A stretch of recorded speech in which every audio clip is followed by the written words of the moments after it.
नमस्कार दोस्तों, स्वागत है मेरे नए YouTube चैनल पे। मेरा नाम ऋषभ है और आप देख रहे हो फाइनेंस विद शाना। आज का टॉपिक है म्यूचुअल फंड एसआईपी को मैं कंपेयर करने वाला हूँ स्टेप अप एसआईपी के साथ। स्टेप अप एसआईपी का मतलब सिंपल है।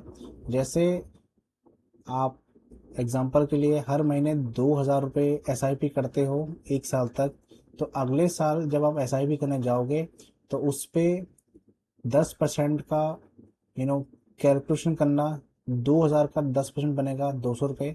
तो आप 200 रुपये प्लस 2,000 रुपये 2,200 रुपये इन्वेस्ट करना। तो जो 200 रुपये होता है उसी को बोलते हैं स्टेपअप, जिससे आपके एसआईपी का जो इन्वेस्टमेंट है वो बढ़ जाता है। ठीक है, क्योंकि जैसे हर साल महंगाई बढ़ती है वैसे ही आपको अपनी इन्वेस्टमेंट भी बढ़ानी चाहिए। आफ्टर 10 साल बाद आपके 2,000 की वैल्यू भी नहीं रहेगी, तो अभी से आप 2,000 को अगर स्टेप अप करते रहेंगे तो उस टाइम पे काफ़ी अच्छी इन्वेस्टमेंट भी बनेगी और अच्छा खासा रिटर्न भी बनेगा।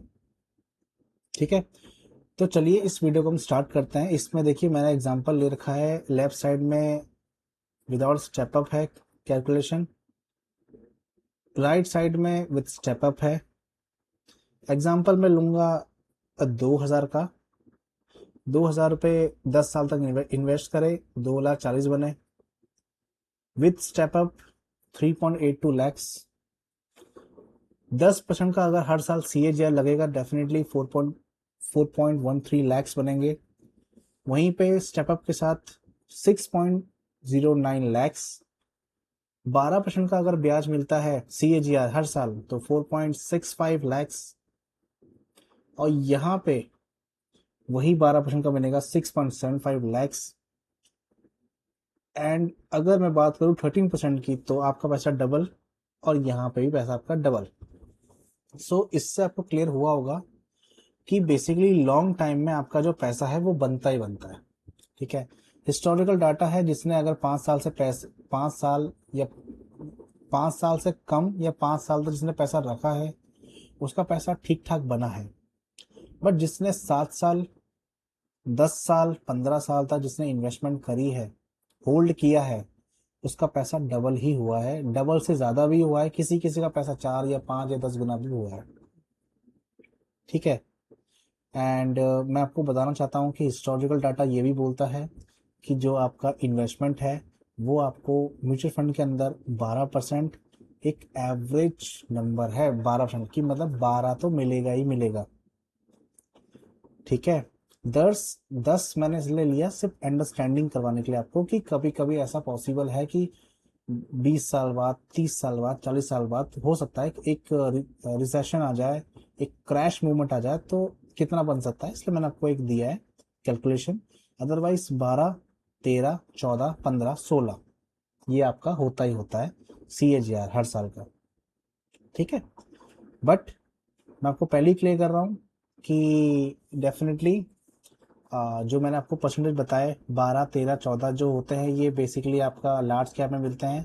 अगर आपको इससे भी अच्छे CAGR रिटर्न चाहिए 20% 22%, तो आपको जाना चाहिए मिड कैप में, बट उसमें रिस्क ज़्यादा भी होता है। तो जो मैंने आपको कैलकुलेशन बताई है ये मैंने आपको बताई है लार्ज कैप की। ठीक है, तो आई होप आपको ये वीडियो समझ आई होगी। मैं आपको एक और चीज़ इन्फॉर्म करना चाहता हूँ कि SIP अगर आपको करनी है ना तो प्लीज़ आप SIP को यू नो मिस यूज़ ना करें।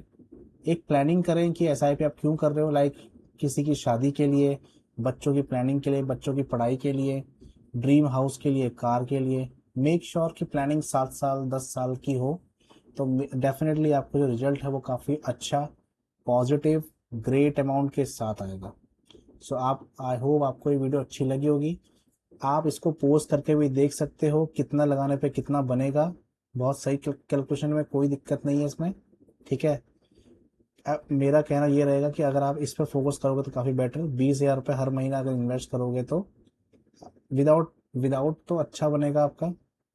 विदाउट स्टेपअप भी आपका अच्छा बनेगा। 13% के हिसाब से 50 लाख बन ही जाएंगे आराम से। 24 लाख का 50 लाख, स्टेपअप के साथ 38 का 71 बन जाएगा। तो 20 20 30 50 कंसिडर करोगे तो बेटर रहेगा। 2 3 5 हज़ार से कुछ नहीं होता है। ठीक है, सो ये आपकी सब चॉइस है। आप अपने एडवाइजर से बात करके इन्वेस्ट कर सकते हो। ये मेरी स्टडी पर्सपेक्टिव से वीडियो बनाई गई थी। तो आई होप आपको वीडियो अच्छी लगी। वीडियो अच्छी लगी तो लाइक कर देना, सब्सक्राइब कर देना। कोई मिसिंग लगे तो बता देना, मैं इसको ठीक कर दूंगा। Thank you.